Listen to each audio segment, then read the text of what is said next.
Hey guys, Chris here from Amazeen Outdoors. Today I'm going to do a tutorial on how to repair a broken tine. This year I shot a nice 8-point in South Dakota, and you can see he busted off his main tine there. He lost 4 or 5 inches, so we're going to see if we can repair them and follow along and see how this works out, and hopefully it can help you guys in the future. Alright, so these are some of the tools that we're going to start out with. The drill bit that's roughly the size of the diameter of a metal coat hanger that I cut there. I'm going to use the dikes to kind of score the end after I drill the hole into the main tine, and then we'll use the glue to glue that in to kind of use that as a backbone for the super white epoxy. Just picked this up on eBay. I think it was like $15 or $18 or something like that. It's a 2-part, and that's what we're going to rebuild this tine with.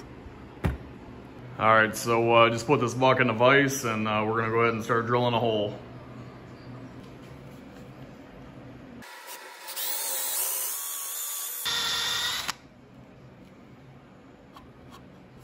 Okay, so that's the hole that I'm gonna put the clothes hanger into, and then I'm just gonna kind of score this up a little bit so the epoxy can stick very well to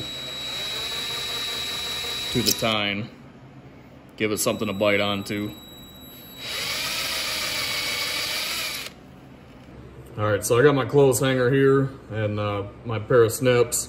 So I'm just gonna rough this edge up. And that should help the glue bite in a little bit, make it a little more secure when you put it down inside of the tine. You don't need to cut it through by any means.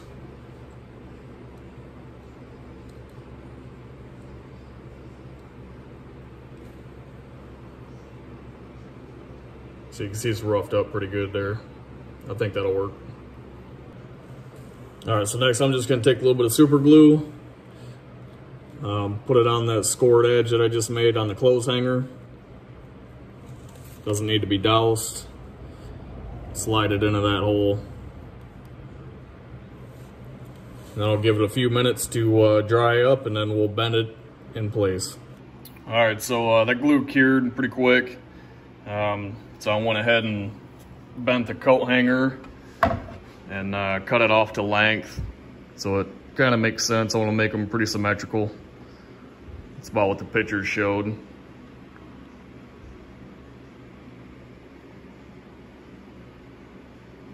So time to play with some epoxy.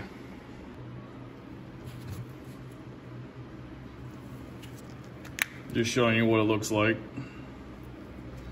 It's part A, part B.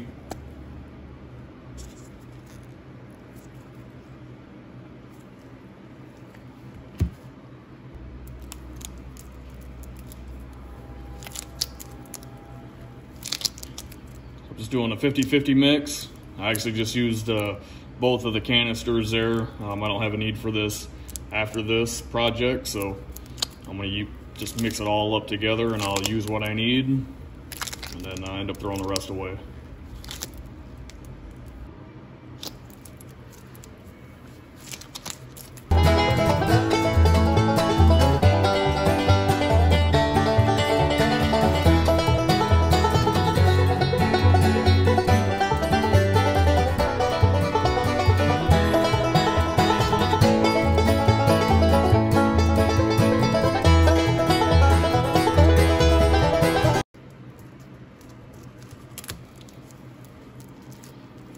Alright, so I think that's a pretty good starting point. I'm going to get ready to slip this over the coat hanger, and then we'll mold it a little bit more so it matches better. Alright guys, so I slid the epoxy over top of the coat hanger, and it didn't go on as easy as I'd have liked, so kind of messed up the epoxy a little bit, got it out of form. So what I did is I ended up going a little heavy on the epoxy to oversize it, and then what my plan is to do after this cures is I'll run the I'll get the Dremel out and take some material away to kind of form it and shape it the way I want. What you might want to do is make sure your coat hanger goes the entire length of the tine that you're building. I know this tip is a little bit shy and it's kind of wanting to just fall down a little bit, so I'm going to tip these antlers over so gravity takes hold and kind of puts it where it needs to be. And then, like I said, I oversized it, and I'll take it away the rest of the material with the Dremel, but that's about right shape, a little bit oversized, but I think it'll turn out pretty good. So I'm gonna let this dry overnight, and then we'll start working on it tomorrow again.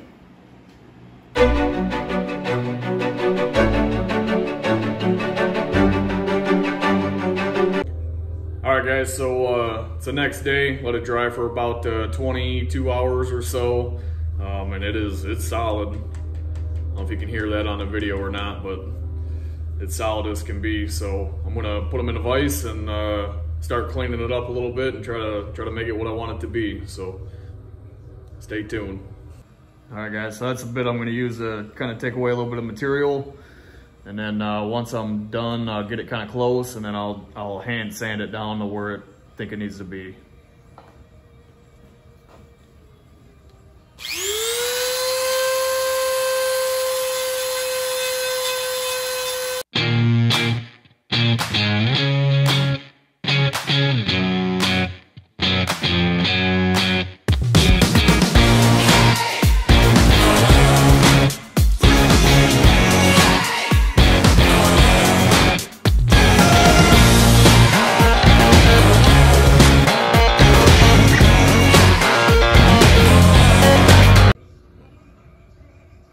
So this is where we're at right now. Got most of the bulk of the material off. We do some fine tuning here. Obviously you can see a lot of the grooves in there from the cutter. This is what I have for sandpaper. This is 180 grit. So I'm gonna use this to just kind of take away most of the rough edges and kind of get it where I want it.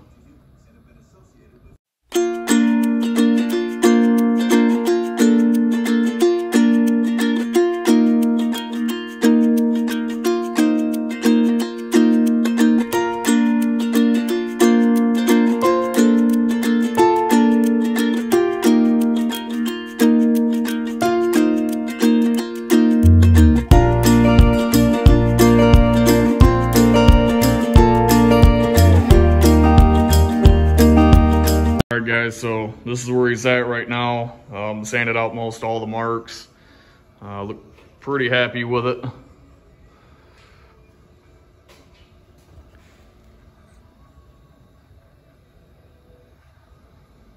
So I'm gonna get this guy cleaned up.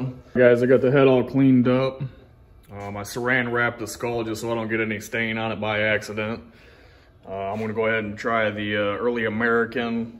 That's what I have here at the shop. So we're gonna put that on there and see how that turns out.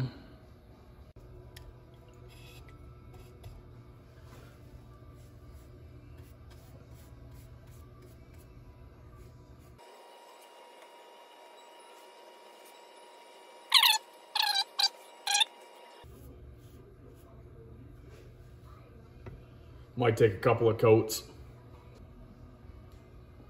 I'm gonna wipe it down real quick and see what the results are after the first coat.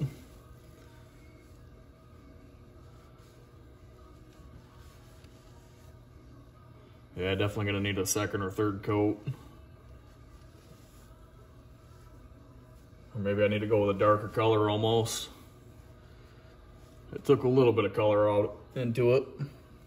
I'm gonna go more. All right, guys, so I switched over to dark walnut. The Early American wasn't really darkening it up just enough. So I put, I think 3 coats of the dark walnut on there, let it sit for 5 to 10 minutes a piece.